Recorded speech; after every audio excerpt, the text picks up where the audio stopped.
Hello. So I am very excited to be in Colombia. I kind of feel like that atypical American who doesn't know Spanish, so I feel like a jerk. But luckily Google has this fantastic app that just translates everything for me. And so I bookmarked two of my favorite phrases, and that is, do you take credit card? And sorry, I only speak English. And that gets me pretty far. So by day, I'm a developer for a company out of Memphis, Tennessee, called Lens Rentals. We're one of America's, I guess you could say, largest camera rental companies. And we're a small team. We're a rail shop, and we build internal and client-facing applications for our company. So if you haven't guessed by the title, I'm here today to talk about anxiety.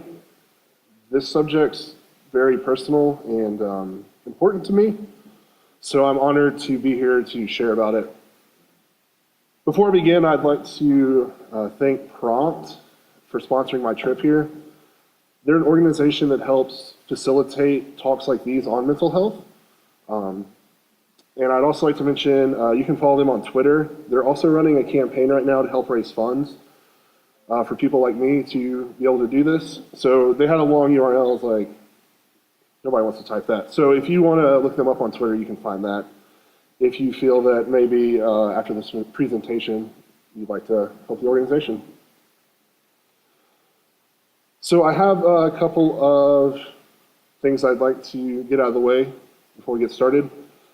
The first thing I'd like to mention is that this talk is pretty much my entire story on anxiety, a little bit of depression, things like that. And so if that, for some reason, triggers any kind of like bad experiences for you, I'm not going to be offended if you need to leave or want to leave right now. Also, I ask for your forgiveness in advance. I mostly somehow give technical talks, which is amazing because I kind of consider myself an idiot. But somehow also technical talks are somewhat easier than this. And actually, as I was working on this talk, I had a panic attack. So it's like I can't catch a break. And also, I'm a software developer. I'm not a mental health expert. So a lot of things that I'll say today are, I'll preface with, for me, and that is because everyone is different. Every type of mental illness is different. So I can't prescribe you any type of X thing will work, but I would like to at least share my experience. So anxiety. First, I'd like to start by looking at the definition of anxiety, which for me is node modules.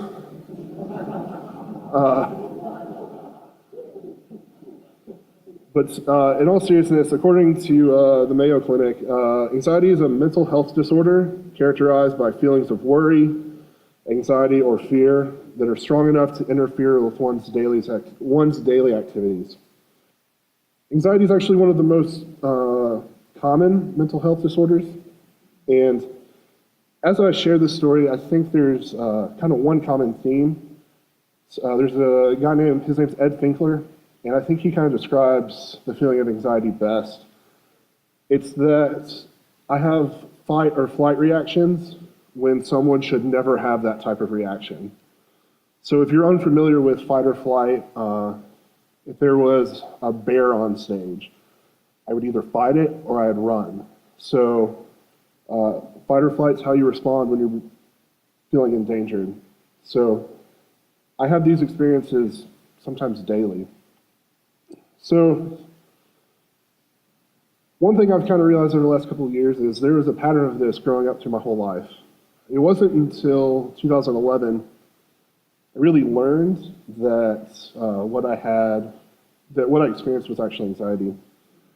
And so kind of thinking back through my childhood, I'll share some things that I've kind of experienced. So one of the youngest, I guess, memories I have of being anxious is I was really terrified of weather, which kind of like sounds normal, right? Kids are scared of thunderstorms. Except that it wasn't like, I'm scared of storms, it was, oh my gosh, there's a cloud in the sky, there's going to be a tornado, we're all dead, goodbye, mom and dad. And so like that it's wild, but that's like the things I kind of experienced. And, but I just figured that was every kid. Like, I just figured that was normal. Another thing I experienced was, as I got a little older, I started putting a lot of pressure on myself in social situations. I'm really concerned about people's perception of me, which too might seem kind of normal, except I obsess over my interactions with people so much that I will leave that interaction and I will reanalyze our entire conversation, think about all the times that maybe somebody was like, maybe they perceived me as annoying, and when this happens, like my world shatters, and like all I can do is think, what could I have done different? And I would try and take as many steps possible to try and fix that perception, which we'll talk about a little more later. But also taking that a little further, I got to a point where if I met people who I made mad, I would actually be scared that if I made them angry, they were gonna like physically harm me or try and kill me, which it's weird sharing that out loud. I've never done that before, but like that was a real fear of mine. And that's very crippling, like you can't do anything. Social anxiety also kind of continued on as I was in school. I went to a private school back home in Memphis. While I was still in elementary school, middle school, high school, it wasn't uncommon to see in the news about school shootings, which there's a lot of schools. There was a very like small chance of that happening, but it was also very crippling to be like scared to go to school every day. To be scared, like I couldn't even really learn because all I could do was think about that. So it got so bad that I was not just worried about an event happening at school, but also worried about like how I interacted with people. It got so bad that as I left 8th grade and got into 9th grade, I homeschooled just because I felt like that was the only way I could keep going. When I turned 16, I got my driver's license. So this introduced me to a whole new world of anxieties. One of the immediate anxieties I started to experience was this fear that I would run someone over and have no idea, which sounds crazy because I drove a car that was like this far off the ground. But this caused, and still sometimes causes, incredibly irrational behavior. I've once circled a block 5 or 6 times just to make sure I didn't hit anyone. Like clearly, A, when I didn't hit someone, I should know that. And then B, the first time I go around, I should know that I didn't. And as a matter of fact, probably the most crippling panic attack I ever had came from an incident like this in 2011, where I just had this irrational fear. I've been tested for diseases that are impossible for me to get. I once spent $1,000 on an MRI because I felt a lump in my head, and I also don't have $1,000, so that makes it even worse. Like, I get these ideas that I'm ill or I'm going to die, and I will do whatever it takes to get the assurance that I'm not. In college, I worked at a retail store, and at night when I would leave work, I'd lock the door and I'd pull on it like 3 or 4 times to make sure that it wasn't open. I'd look through the window, make sure the alarm was set. I lived 45 minutes away from work. I'd get home and be like, oh no, I didn't lock the door. I didn't set the alarm. I would drive 45 minutes back to work and do that whole process over again. When my friends wouldn't answer the phone, I would assume the worst, like something's wrong with them, something's wrong with me, they don't want to talk to me, I've done something to offend them, once again, people's perceptions of me. Usually though, they still have their phones. Once in my life, I was incredibly outgoing. Now, like I've mentioned, I'm somewhat socially anxious, scared of what my interactions will be like, what people think of me. I actually used to be so scared of public speaking that in college, I took my public speaking class online, which is completely cheating, by the way. I record a video of myself talking in front of people, like 5 of my friends, and I put it on YouTube for my grade. In 2010, I got out of a really long relationship. I finally started to kind of look for direction in my life. Programming wasn't on the radar. I'd done some front-end development. I was really bad at it. I'm still really bad at front-end development. But around then, I moved in with a couple of friends, two of my best friends actually, while we were in college in Memphis. And this was the first time really living on my own. So I started to notice that these kind of things I felt, these thoughts, these obsessions, these actions, well, they weren't really common among my other friends. Sure, their lives were far from perfect, but their struggles were a lot different from mine. So, as really popular with doctors in the States, they just put me on medication. So I thought, well, this will fix all my problems. And I went and saw a nurse practitioner who within 5 minutes just wrote me a prescription. And we didn't talk about any of my problems.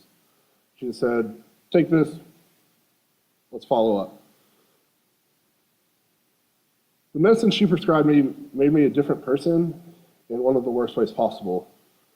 I became very angry and irrational. So I immediately got off the medicine and I figured, well, I guess my life will just always be like this. So later I started talking to a close friend and he said, hey, it might not hurt for you to go see a counselor. And I said, sure. Nothing else seems to work. And I didn't even really know I had anxiety this time. I just knew that something was wrong. So the first time I ever met with this counselor in his office, literally like a day that changed my life. Like, we had an hour session and I just like cried in his office.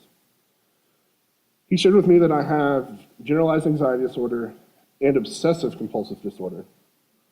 But for the first time in my life, I felt relief. There was a real diagnosis for the things that I was experiencing. And more than that, I finally felt like me. I was hiding under this fear and these unreasonable actions for almost 22 years of my life. The counselor, he can't legally prescribe medicine in the United States, but he recommended that I talk to a doctor about a different type of medication. And I trusted this guy because he was actually working with me to solve my problems, not just writing me off. And actually seeing him once a week became the highlight of my week. Unfortunately, he moved to Seattle, but luckily in Memphis we have lots of other options. And I've been on that medicine ever since, and I also see a therapist. So I want to talk about these two diagnoses I have real quick. The first is the generalized anxiety disorder. And according to the Anxiety and Depression Association of America, generalized anxiety disorder is characterized by persistent and excessive worry about a number of different things. People with GAD may anticipate disaster and may be overly concerned about money, health, family, work, or other issues. Individuals with GAD find it difficult to control their worry. They may worry more than seems warranted about actual events or may expect the worst when there is no apparent reason for concern. Okay, that actually kind of makes sense. I had an uncontrollable fear of storms. I anticipated disaster. I fear interacting with people. I worry more than seems warranted about actual events. Lines up. I fear running over someone. I expect the worst when there is no apparent reason for concern. Like I mentioned, health. So at this point, this pattern starts to kind of line up with this definition. Obsessive compulsive disorder can be broken down into really two parts. Obsessions and compulsions. Obsessions are repeated thoughts, urges, mental images that cause anxiety. Compulsions are the repetitive behaviors that a person with OCD feels the urge to do in response to an obsessive thought. So some examples of compulsions from earlier would be circling the block 5 times to make sure I didn't run someone over. Avoiding public interaction, actually trying to get out of social events. Going to the doctor for every little thing. These are compulsions.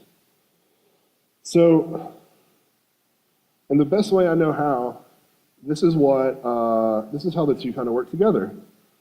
So, I have this thought, and it makes me anxious. And until that thought is complete, I'm going to freak out, and I'm going to take a compulsive action. And you know what? That complete method sometimes doesn't come for days. But, all things considered, I'd say that was a pretty spot on diagnosis. So, unfortunately, it doesn't stop there though. Though my anxiety is more controlled, I still worry quite frequently, in fact. It's just that my anxiety has grown up with me. Instead of worrying about, like, I don't want to say childish, instead of worry about things like I did as a kid, now I worry about things that I experienced as an adult. I often worry about my performance at work. A code review with more than a couple of comments can destroy me. Even though the comments are helpful and good, it makes me feel like a failure, like I can't write code. I get a lot of imposter syndrome from that. And I put a lot of pressure on myself. Actually, my team lead just informed me of that last week, and I was like, you're probably right. So to make up for this kind of fear, I apologize at work a lot, like, oh, I'm sorry, I'm a bad developer. Actually, so much so that last night I went into Slack and I searched for sorry to my boss, and this is all from the last month. He typically responds, no worries, or we're gonna start a swear jar for all your worrying that you have to put $1 in when you say sorry. So, works can be tough. I told you weather used to freak me out.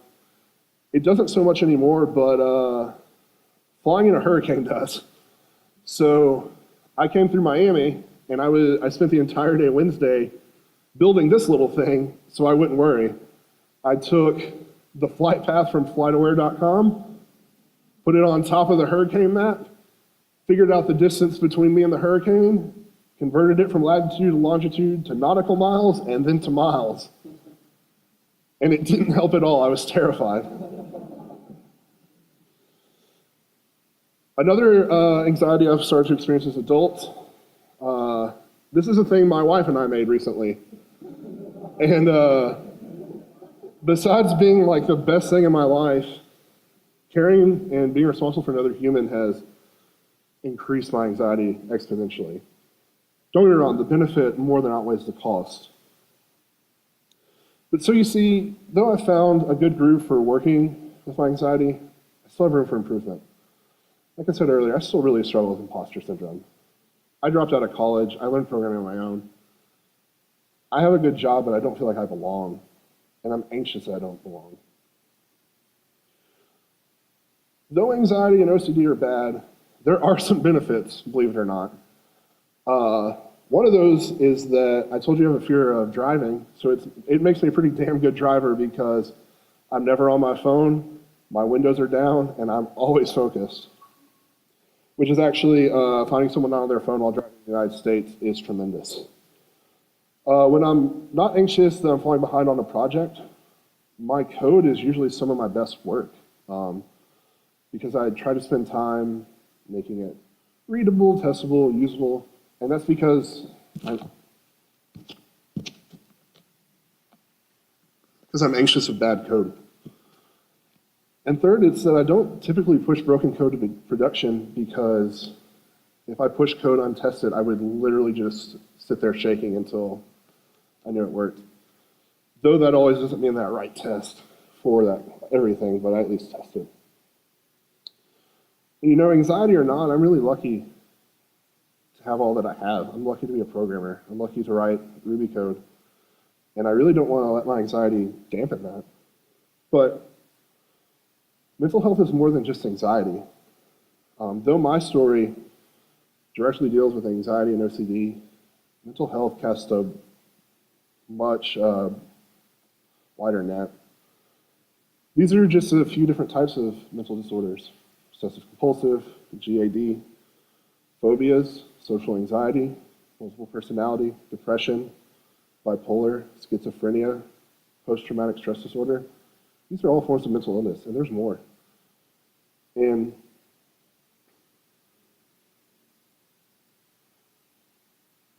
they all carry the same amount of weight in that they affect you, and they can sometimes affect others around you. So now I want to talk about you for a minute. It's possible that you may have a similar story, or that you can relate to another type of mental health disorder. And what does that look like for you? Like I said earlier, unfortunately, there's no one size fits all. People will tell you all the time, well, you just need to do this one thing or this one thing, and this one thing will cure it, and they mean well, but they're mostly full of shit. Because what works for you, what works for them may not work for you. I can tell you my personal experience. I'm not a mental health professional, but acceptance has worked for me. Accepting the fact that I have this has made dealing with it a lot easier. And it's super unfortunate, the stigma attached to mental disorders, because a lot of really good people suffer alone. And if not treated, we can lose a lot of really good people. For me, treatment was kind of a balance of coping with it. I don't think I'll ever cure my anxiety. I think I'll have anxiety the rest of my life. But I've learned how to live with it. I see a counselor on the right medication for me. I've been told that if I probably exercise more, which I could probably use a little bit of, that might help. But one of the most important things is communication. My first ever conference I went to was RailsConf in 2015. And that's actually where I met Sebastian and Phil and a couple other people. And we were at a lightning talk, and they were like, hey, a computer's broken. Somebody come up here and just ramble for 60 seconds. And I was like, I'll do it. And so I got there, and I just literally wanted to tell people that if you're struggling with mental illness, like, you're not alone. And like, that was the first time I'd ever done that. And that like really made me feel like that I'd start to accept it, and that communicating with it helped me kind of cope with it. I have a few resources for you if you are struggling with mental illness, or you know someone who is. These four. Prompt is the organization that sent me. They have some resources on their website. Open sourcing mental illness is another tremendous resource. It's run by a guy named Ed Finkler. He actually is doing this full time now. I met someone here earlier. Was it you? Yes. You told me about Happy the app. Is that right? Seems like a good resource for trying to get in touch with people just to talk. The United States has a website called mentalhealth.gov, and it has tons of resources, even if you're just looking for information. I'll put this online. It's real small, but they also have it completely in Spanish too. But I want to leave you with some thoughts. And that is, if you suffer from mental illness, it's important for me to tell you, you're not alone. It's also important for me to tell you that you are valuable. Finally, it's important for me to tell you that as a Ruby developer, you're a part of a community who cares about you and your well-being so much. And that's all I have. So thanks for allowing me to share this with you today.